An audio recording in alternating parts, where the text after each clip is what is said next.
Once Digital presenta Inclusión Radical. Inclusión Radical. ¿Por qué no basta con aceptar la diversidad de nuestra sociedad? Hay que incluirla.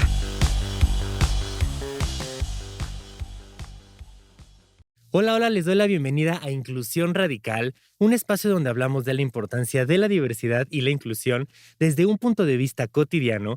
Hoy tenemos una invitadaza, María. María es psicóloga, ella se especializa en terapia LGBT+, con visión de derechos humanos, es feminista. María, bienvenida, muchísimas gracias por estar aquí en Inclusión Radical. Muchas gracias por la invitación, Lalo. Y vamos a hablar de un tema que creo que es importantísimo, hay que desmenuzar demasiado y verlo como hasta el fondo, porque hay muchos estereotipos, aunque parezca que no, dentro de la salud mental para empezar, pero dentro de la salud mental en la comunidad LGBT+, ¿no? Entonces, justo platicábamos fuera del aire un poco esta parte de que hemos tenido un recuento estas últimas semanas y estos últimos meses de transfobia, de homofobia, de agresiones, de discriminación. Cuéntanos un poco cuál es tu postura en este tema de nuestra compañera, la activista Natalia Lane, lo que pasó con la pareja de chavos que golpearon en una taquería. Venimos desde lo de la situación de Six Flags, venimos también con mujeres lesbianas que se viralizó un video que les escupieron por darse un beso. Cuéntame cuál es tu postura para tener un poco de coyuntura en este tema. Pues como te decía antes de comenzar y de que estuviéramos al aire, me parece que pensar en cuanto a la salud mental LGBT no puede pensarse sin dar cuenta del contexto, ¿no? Cómo es esto y bueno, pensando en que si no se habla, por ejemplo, de derechos sexuales, si no se habla de diversidad sexual, si no se hace justicia, ¿no? Es muy difícil pensar en una salud mental con derechos también, ¿no? Por supuesto, mi postura es de rechazo a todos los crímenes de odio a las compañeras, compañeres, compañeros, ¿no? Y pues sí, decir que esta va por Natalia Lane, ¿no? Nuestra compañera que está ahorita todavía en el hospital. Me parece que hay que Ujú. pues, intencionalmente viralizar estas situaciones, porque no son situaciones aisladas, ¿no? Al final son situaciones que se viralizan, que nos enteramos en redes sociales, pero es una violencia que se vive todos los días, en todo momento, en contra de la comunidad LGBT más, ¿no? Ujú.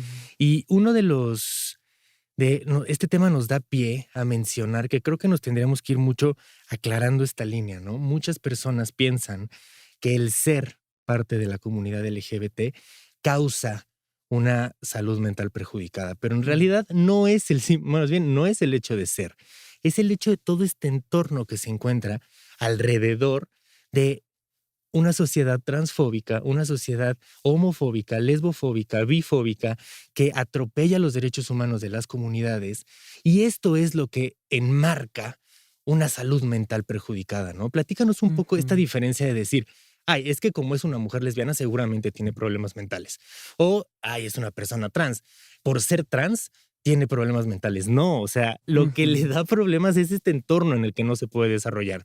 ¿Cuáles son las principales causas que acongojan a la comunidad LGBT para poder enfrentarse en un panorama de salud mental mucho más, pues, comprometido, podría decirse? Cuéntanos un poco. Ujú. Sí, justo. O sea, esta diferencia que haces es muy importante porque se suele pensar, creo que es parte de los mitos heterosexistas, ¿no? O sea, Claro. que las personas de la comunidad buscamos un espacio de escucha o terapéutico, de acompañamiento, por el hecho de ser LGBT, ¿no? Y bueno, creo que eso parte de todas estas narrativas de patologizantes de la medicalización de nuestros estilos de vida, ¿no? Y bueno, o sea, que creo que son narrativas que se han ido tomando de nuevo por la derecha, ¿no? Que se han ido, digamos, como evocando desde otros lugares con pues sí, pensándolo como un dispositivo de supuesta normalización a la orientación de nuestros deseos, ¿no? A nuestras identidades y expresiones sexogenéricas, etcétera, ¿no? Entonces, cuando pensamos, por ejemplo, en que las personas de la comunidad LGBT buscan los espacios terapéuticos y de escucha, este, desde ahí estamos alimentando estas narrativas, ¿no? En cambio, cuando damos cuenta de que lo que les trae a estos espacios tiene que ver con la violencia estructural, y con el rechazo y con la homofobia, bueno, la LGBT-fobia, ¿no? Con todas esas grietas, ¿no? Desde las que se hace resistencia, por ejemplo, vamos dando cuenta de que también son vivencias mucho más complejas, ¿no? Que no se reducen ni a la orientación del deseo ni a la identidad. O sea, es que ahí, no sé, el caso por caso es Claro, interesante, hay que ¿no? Pero, desmenuzar cada caso, ajá. pero al final no es generalizar, sino más bien ver la situación desde un global. Y creo que sí me gustaría preguntarte tú como especialista psicoterapéutica, este, esta parte del desarrollo de una persona LGBT más, en el que desde pequeño, pequeña o pequeñe se está dando cuenta, digo, en estos casos, ¿no? Como dices, hay que aislar todos los casos y ver uno por uno cómo funciona, pero ¿cuál es la etapa en donde más afectada se ve la salud mental de las personas LGBT? Me Ujú. imagino un niño, niña, niñe que no es aceptado, aceptada o aceptade en la escuela. Esto repercute en sus actitudes, en su autoestima, en su sentido de pertenencia cuando es adulto, adulta. Ujú. Es más en la adolescencia, cuando ya tienes un poco más de certeza de qué es lo que está pasando contigo. Hay personas adultas que todavía no tienen claro su identidad sexogenérica.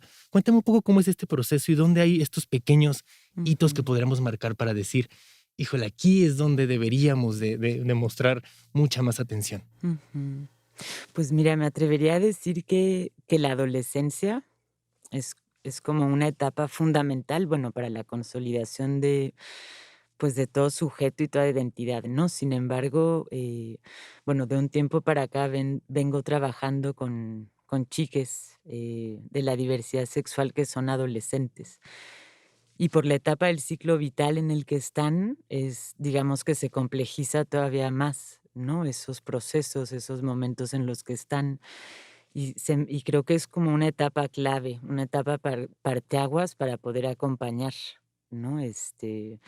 A muchas de estas personas, porque ahí sí, si lo pensamos como de manera mucho más global, las razones por las que llegan en búsqueda de los espacios tiene que ver, bueno, uno, porque sus familias les envían, ¿no? Como con la intención de que puedan lidiar con su diversidad, ¿no? Con su no heterosexualidad, o sea, como en esta fantasía, pues, heterosexual, ¿no? Claro. De que eso se componga, ¿no? Y por eso lo entrecomillo.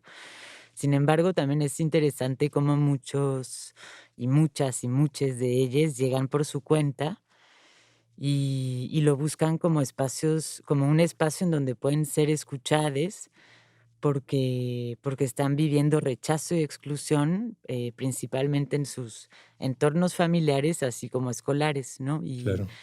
Y es bien importante, bueno, la pregunta que me haces, porque justo, bueno, en estos días, ¿no? Y estuve como investigando también un montón como para afinar algunos datos y algo de lo que me sorprendió fue ver que la pandemia marca un antes y un después, Claro. ¿no? Sí, sí, sí. En cuanto a la violencia, ¿no? Los crímenes de odio, la tasa de suicidios, principalmente en jóvenes, Hay este, situaciones de jóvenes sí. pues también adultos jóvenes que por temas de la pandemia tienen que regresar a sus casas. Y platicábamos también con otros y otras activistas el tema de la comunidad trans. Es súper grave esta Ujú, parte de Miguel de YAG menciona esta parte de destransicionar, porque las familias de ujú, las personas trans no sabían tal vez que habían empezado el proceso de transición. Entonces, es fuertísimo y como dices, retomar que en la pandemia hay que poner dedo ahí, porque al final fue un fenómeno que potenció toda esta parte de violencia, de abuso, de rechazo, y que esto se ve ujú. reflejado en tasas de suicidio, en tasas de depresión, en tasas de ansiedad, consumo de sustancias y de alcohol. Cuéntanos un poco esta parte de, ¿tú has notado en algunos pacientes a lo mejor este cambio, ¿no? De antes y después de la pandemia, ¿cómo ha sido? Y ¿qué impacto tienen estas tasas en un Ujú. 2022 en el que se podría llegar a ver? que, y entre comillas, vamos de salida en Ujú. la pandemia, ¿no? O sea, en el que ya, pues, en la mente de las personas, pues ya hasta cierto punto estamos hartos de esto, ¿no? Hartes de esto, y ya queremos una salida, ya hay vacunas, ya todo esto. ¿Cómo puede impactar en una realidad en 1, 2, 3 años donde la pandemia sea algo donde ya vivamos comúnmente? ¿Qué va a pasar con la comunidad LGBT que se vio tan afectada en 2019 y 2020? Ujú. Esa es una gran pregunta. No sé bien qué vaya a pasar, pero bueno, veo lo que está pasando ahora, ¿no? Justo, no sé, ayer escuchaba un video de Siobhan Guerrero Magmanus, investigadora de la UNAM, en el que decía que por ejemplo, el suicidio en las juventudes LGBT y principalmente trans, podría ser pensado, como una violencia estructural también, ¿no? Claro, Pensando en lo que les lleva a quitarse la vida, ¿no? Y eso, no sé, me parece que no, bueno, que tiene mucho de dónde desmenuzar, ¿no? Porque creo que los impactos en las personas LGBT las podemos ver como y percibir en distintos niveles, ¿no? O sea, por un lado, pensando en las vivencias singulares, individuales, ¿no? De cada une. Eh, Eso, o sea, pienso mucho en el aislamiento, ¿no? O sea, cómo son vidas que, pues sí, que en su mayoría hemos lidiado con el aislamiento quizá más simbólico unas que otras, no sé. Y cómo bueno, el encierro por la pandemia es un aislamiento material, ¿no? En términos de que encierra a las juventudes con sus agresores, ¿no? Eso es brutal, por ejemplo. Y cómo también no se lo podemos ver en términos como de cómo se recrudecen algunas rupturas, entre la propia comunidad LGBT, ¿no? Por ejemplo, estas posturas transodiantes, ¿no? Ha sido muy impactante ver cómo en estos 2 años de pandemia se han ido recrudeciendo y también, pues, se han ido alimentando de narrativas que es muy curioso porque son narrativas muy similares a las de la derecha, ¿no? claro. Bueno, tenemos eso por un lado, y por otro, en cuanto al acceso a los servicios a salud, ¿no? No solamente mental. Por ejemplo, la comunidad trans, principalmente, que estaba en procesos de hormonación, este, se vio afectada, creo que, no sé, como de 8 a 11 meses recién Claro, empezó la pandemia y no podía ir tener acceso a sus hormonas, los por ejemplo. antirretrovirales también fue un Los gran problema, ¿no? antirretrovirales, ajá. Entonces, no sé, por eso pienso que es algo que las afectaciones es como en distintos niveles, ¿no? Es como una cebolla a la que habrá que irle, pues, quitando capas porque cada vez se muestran más, ¿no? Y bueno, también en este contexto es interesante cómo surge el primer refugio en México para personas LGBT, ¿no? El de Casa Frida. Ujú, ujú. Y cómo es, bueno, es una OSC, ¿no? Pero cómo ese esfuerzo surge, con tal de albergar a esas juventudes, principalmente, que estaban viviendo una violencia brutal en sus casas. Es Entonces, gravísimo tocar estos ajá. temas porque, regresando un poco al tema, le da mucha más importancia a voltear a ver la salud mental y creo que, o sea, 2022, creo que en las juventudes y también en las personas adultas, la salud mental sigue siendo un estigma bastante, bastante, bastante fuerte. Rechazamos esta parte de aceptar que hay problemas de salud mental en las personas y rechazamos también esta parte de pensamientos suicidas, Ujú, rechazamos esta parte de ansiedad, porque no sé por qué sea. Eso es una muy buena pregunta para ti, María. ¿Por qué la sociedad se le hace tan fácil el decir, ay, ya deja de llorar? Ay, solamente estás triste, quieres llamar la atención. A ver, no, hay un gran ujú, problema. Hay personas que viven problemas de salud mental que están gritando ayuda y que no se les está volteando a ver. ¿Por qué? ¿Es por desinformación? ¿Es por falta de sensibilidad? ¿Por qué no volteamos a ver la salud mental como prioritaria? ujú. Otra gran pregunta. Esa, pues sí, creo que por varios factores, ¿no? O sea, por un lado, la desinformación, claro que juega un papel bien importante. Luego creo que por otro lado, porque todavía vivimos en el estigma, de los espacios para tratar la salud mental, ¿no?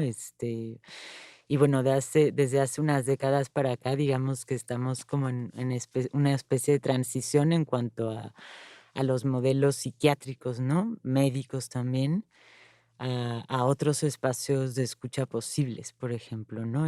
Que no necesariamente pasan por ahí. Luego, por otro lado, pienso en las repercusiones o en los impactos que tienen, por ejemplo, manuales diagnósticos como el CIE-10, como el DCM, ¿no? O sea, cómo todo eso va justamente construyendo narrativas sobre las afecciones y los malestares, ¿no?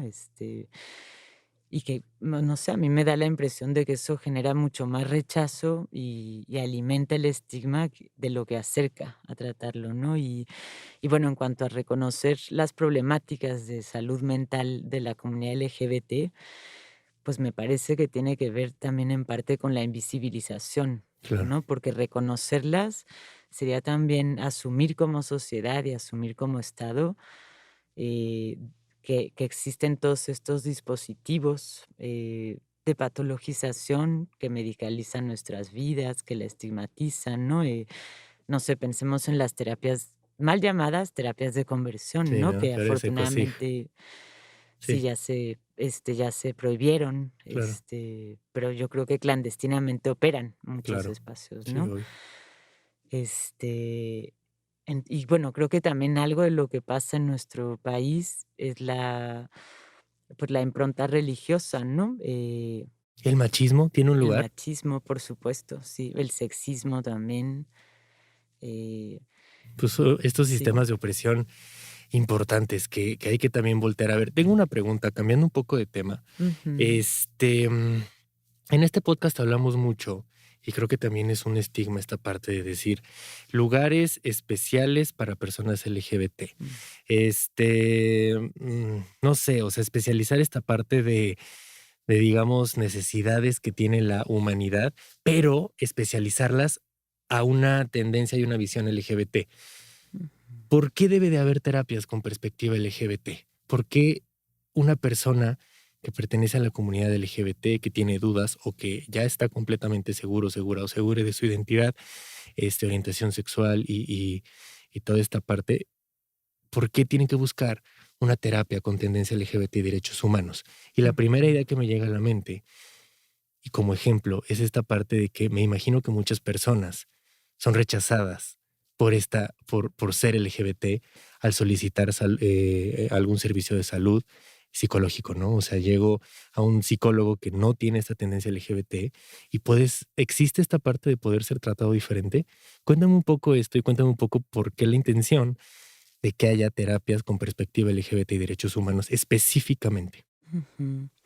Pues es muy importante pensando en que, bueno, muchas personas LGBT, ¿no? Que han acudido a servicios de salud mental, espacios de escucha, etcétera, se encuentran al llegar con que son revictimizadas, por ejemplo, ¿no? Que hay un cuestionamiento a su identidad, a su orientación del deseo, y eso, ¿no? Se les patologiza.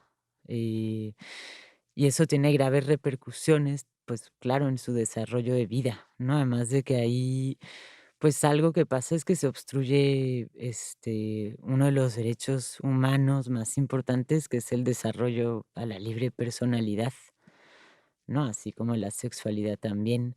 Entonces, el que haya espacios terapéuticos y se den servicios de salud mental pensados desde la perspectiva de diversidades o de género, por ejemplo, te habla ya de un espacio que es seguro en términos de que ese espacio no va a cuestionar quién eres, ¿no? Sino de que va a acompañar tu Claro, proceso y tus sentires, tus propios cuestionamientos. O sea, no, vaya, son como espacios otros que no operan en la misma lógica que estos otros, digamos, dispositivos de normalización, ¿no? Porque eso son y eso han sido.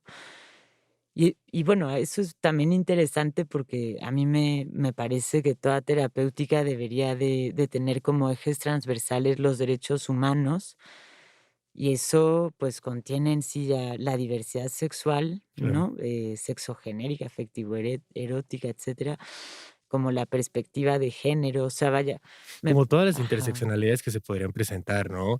claro. Personas migrantes, personas afrodescendientes, o sea, como toda esta parte que hablamos mucho en este podcast, que algunos, este término es un poco polémico, la interseccionalidad que te puede, Ujú, pues llegar a, digamos, atravesar, ¿no? De, soy mujer, trans, migrante, afrodescendiente, ¿no? Ahí, sí. pues sí es un caso mucho más vulnerable a discriminación, a rechazo, a homofobia, transfobia, Ujú. todos estos sistemas horribles. Oye, Sí, cuéntame un sí. poco los impactos positivos que tiene el poder aceptarte, aceptar una identidad, aceptar una Ujú, orientación sexual en las personas, ¿no? Existe un sentido de pertenencia ante un colectivo, existe a lo mejor más autoestima. Cuéntanos un poco esta parte ujú. de poder sacar, eh, sí, pues factores positivos dentro de poder aceptarte y tener la libertad, una libertad de identidad y de Ujú, orientación sexual y sexoafectiva, sexogenérica, todo esto. ujú, ya. Pues mira, de los impactos así que palpables, ¿no? Que he visto y de los que he leído también, algo de lo que sucede y es bien importante y muy interesante también, es que cuando una persona LGBT comienza a aceptarse a sí misma, por ejemplo, ¿no? A acoger su identidad, su orientación del deseo, como de lo primero que se detona es la expansión de redes, la construcción de redes también con pares, ¿no? Lo cual conlleva eso, el sentido de pertenencia, de identificación, incluso de desidentificación con otros grupos, ¿no? Como pueden ser grupos, no sé, LGBT fóbicos, ¿no? Eso es muy importante también. Y luego, por otro lado, que una de como de las grandes preguntas que se desvanece es la que tiene que ver con ¿por qué soy así? ¿No? Porque se suele pensar también, y esto creo que es un mito derivado del heterocentrismo, em, que toda persona LGBT lo somos porque es un resultado de nuestra historia fallida o de mucha violencia, y no necesariamente, o sea, no somos producto de esas violencias, ¿no? Entonces, también eso es parte de algo que se va desmontando en todos estos procesos y que posibilita, bueno, la relación con uno mismo de otra manera. No a la perfección, porque la vida está llena de desafíos, de riesgos, la vida es eso, ¿no? Pero sí da la posibilidad de justamente como emprender estos tránsitos, no solo pensando en las personas trans, ¿no? Sino en toda Claro. persona LGBT, ¿no? Sí, todo Los este proceso que se lleva, ¿no? De, ajá, pues es que es un proceso complicado, es un proceso complicado que sí, lleva, pues sí, lleva mucho tema de salud mental que deberíamos de, repito, y no me canso de decirlo, abordar ese tema, hacerlo. No ujú, puedo creer cómo, este, te duele la pierna y vas al doctor, pero te sientes triste y no pides ayuda, ¿no? Y después ujú, pides ayuda a tu entorno y tu entorno no está preparado para brindarte esta contención. Y ahí va un poco mi pregunta de cierre, ¿no? ujú, Invítanos a buscar ayuda para tener una salud mental óptima, más siendo de la comunidad LGBT. ujú, Ayúdanos a entender la importancia de la salud mental y ayúdanos, ¿qué podemos hacer si no somos terapeutas, si no somos psicólogos, si no somos psiquiatras? ¿Qué podemos hacer para forjar un entorno de apoyo o un entorno de contención? Si es que el caso ya ha ido a situaciones ujú, como pensamientos suicidas, como intentos de autolesión, este tipo de cosas. ¿Cómo ujú, podemos ayudar? Pues en primera instancia, y que si nos escuchan madres y padres, a nuestros hijos, hijas, hijes, personal docente, a los alumnos y alumnas y alumnis, o tú mismo como amigo, amiga, amigue, ujú. ¿cómo puedes brindarle esta contención, esta red de apoyo, seas parte o no de la comunidad, para poder empezar a hacer redes que le den valor a la salud mental y que Ujú, sepan identificar que hay personas mucho más vulnerables por el entorno en el que se encuentran? ujú. Pues creo que algo fundamental es, digamos, como dar cuenta de la postura y la posición que se tiene frente a lo LGBT, ¿no? Eso en caso de que sean personas que no son LGBT, como mostrarse aliadas, aliades, ¿no? Y lo primero es generar un entorno de escucha en donde esa persona sepa que puede hablar, que puede compartir, que tiene a quien acudir en caso de que algo esté pasando, que no se le va a juzgar, no se le va a estigmatizar, no se le va a discriminar, ni mucho menos, ¿no?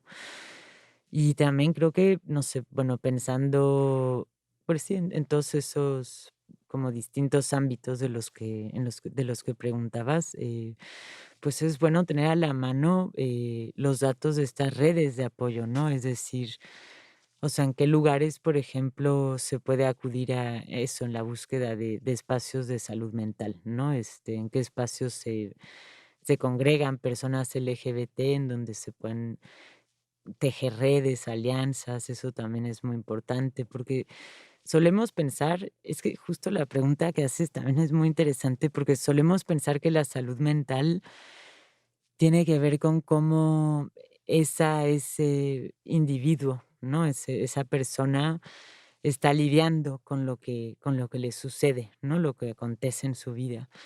Sin embargo, pensar en términos de salud mental es pensarla en términos colectivos, ¿no? Porque no podemos suponer que una persona se enfrente al mundo, ¿no? No porque no pueda, sino porque, o sea, al momento en el que, por ejemplo, establecemos redes de apoyo, damos cuenta de que hay como una mejora, ¿no? De esto en muchos casos, sobre todo cuando se trabaja violencia, ¿no? Claro. No sé, pensando también que pensar en la salud mental de un grupo como el LGBT es de alguna manera hacer también memoria colectiva, ¿no? Hacer un rescate de la memoria histórica.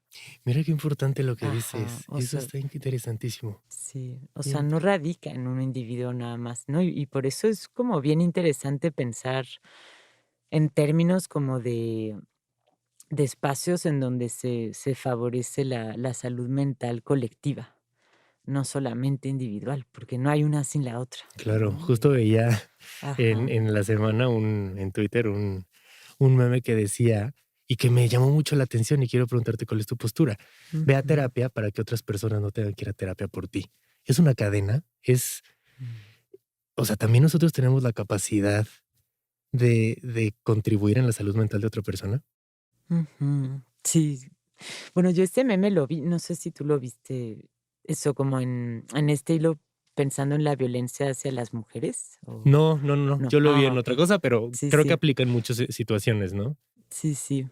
Pues es que justo, o sea, pensar en la salud mental de une, claro que genera impactos en el otro, porque indudablemente son espacios en donde también se puede aprender a relacionarse de otra manera, ¿no? O sea, como que es una grieta en medio de este sistema que oprime tanto como lo hace, ¿no?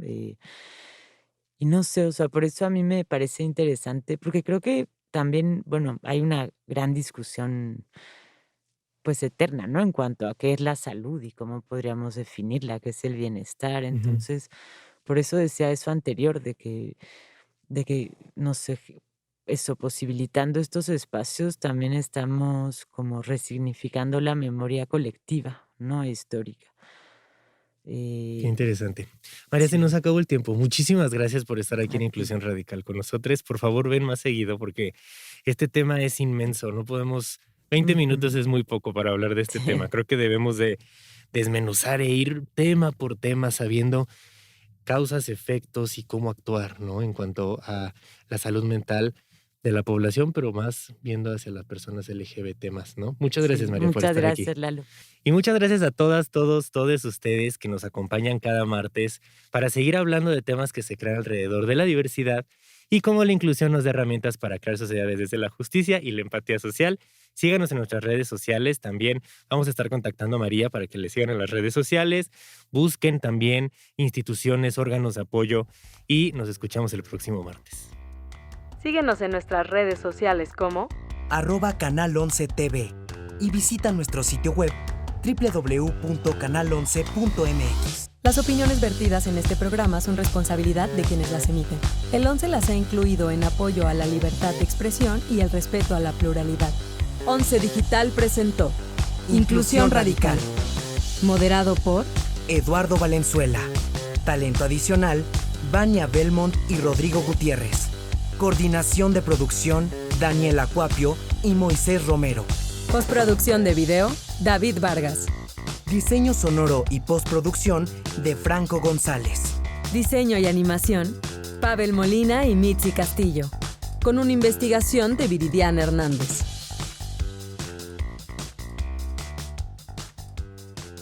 Once Digital va contigo.